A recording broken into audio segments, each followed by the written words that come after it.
This is terrifying. With the second pick in the 2025 NBA Draft, the San Antonio Spurs select Dylan Harper. This should be terrifying for 29 other teams in the NBA, because a team with the most generational talent we have ever seen just won the NBA draft. Stephon Castle, Dylan Harper, Carter Bryant, and Victor Wembanyama. Every single one of these players is 21 and under. Every single one of these players has the potential to be great NBA players. And for a team that has the back-to-back Rookie of the Year winners, San Antonio just drafted a 6'6" point guard with all NBA level potential. A 6'6" point guard who can split defenses at will, who can get to the rim and finish in a multitude of ways. Think of Cade Cunningham, think of James Harden. He's someone who blends the craftiness of a small guard with the frame of a big guard, while still knowing how to use that frame to bully smaller defenders.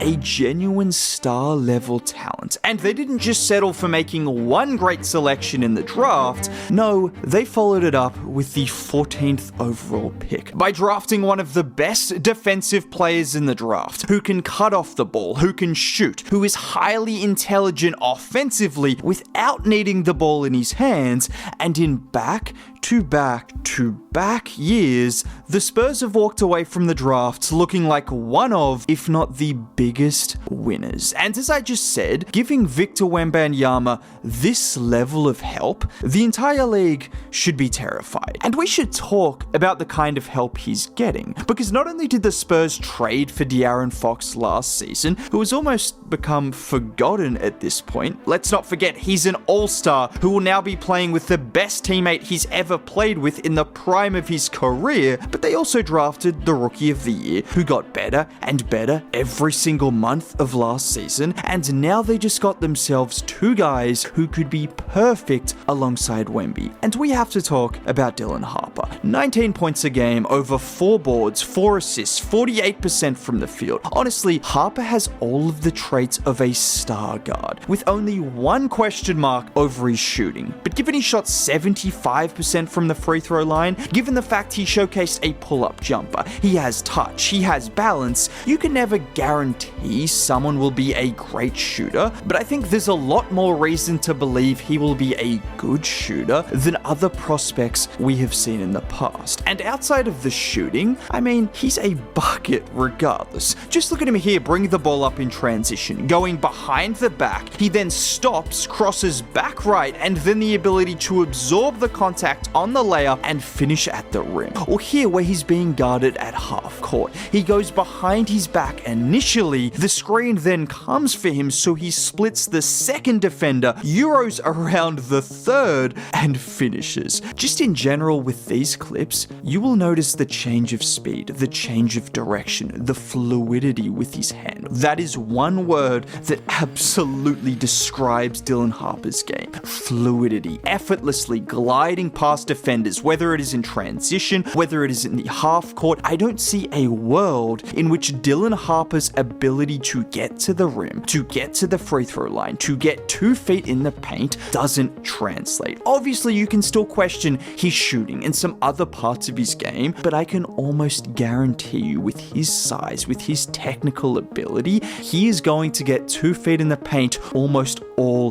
the time. And that'll also contribute to him being a very good playmaker as well, which is also part of his bag. I mean, just look at this play, for example, where he sprints the floor and in one motion after receiving the pass in transition, look at the spin before splitting the 2 defenders with the pass. Feel, touch, timing. That's Dylan Harper's game to a T. Or this time where he initially rejects the screen, gets to the free throw line, and when that step back jumper isn't there, he spins off the defender before finding his teammate cutting baseline. Counter after counter after counter. Something about Dylan Harper's game is just so instinctual. When one defender overcommits one way, he spins back the other side. He slows down and then crosses them over. He gets to the rim at will. He makes the right reads, the right dump off passes. It just just feels like he's always in control. And pairing that with Victor Wembanyama, with Stephon Castle, with De'Aaron Fox,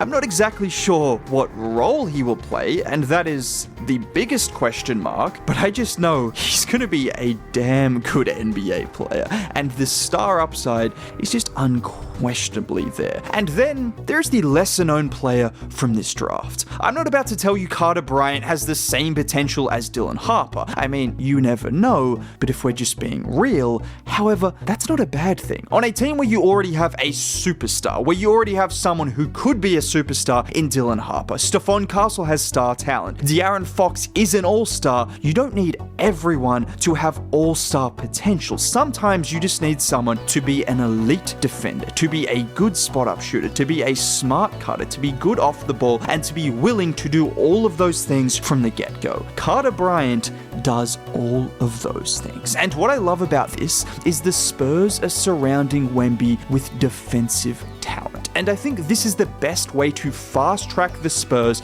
being a great team. Just like we saw with the Thunder the last couple of years, you can find incredibly impactful defensive players through the draft. And last year, the Spurs were the 8th ranked defense with Wemby on the floor. He is a great offensive player, but he is already the best defensive player in the league. You have to capitalize on that by turning this team into a top 3 defense, because there is no reason with Wemby's defensive ability, the Spurs shouldn't be one of the best defenses in the league. And if you have to find players through the draft to catapult your defense, that is what you do. And then you worry about the offense as it goes on. Just focus on that defense. And if you're talking about focusing on defense, Carter Bryant is the exact kind of guy you draft with the 14th overall pick. And if you want to talk about building a team beyond just skill set and beyond just talent, everything that has been impressive about Victor Wembanyama from a personality perspective, from the guy going to China, turning into a monk and becoming the next Avatar,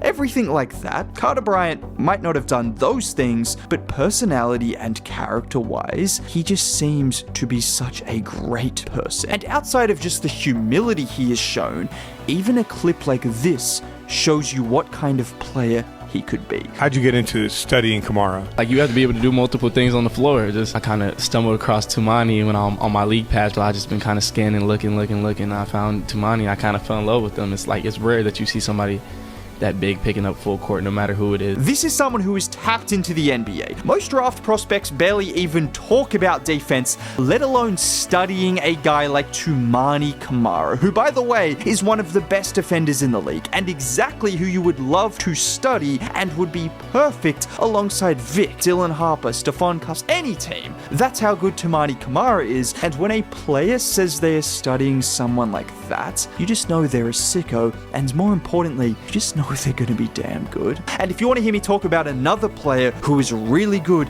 and shouldn't be overlooked after this draft, Stephon Castle just had a great rookie season. Consider clicking on that video. Subscribing to the channel for more content like this would be cool. Have a great day.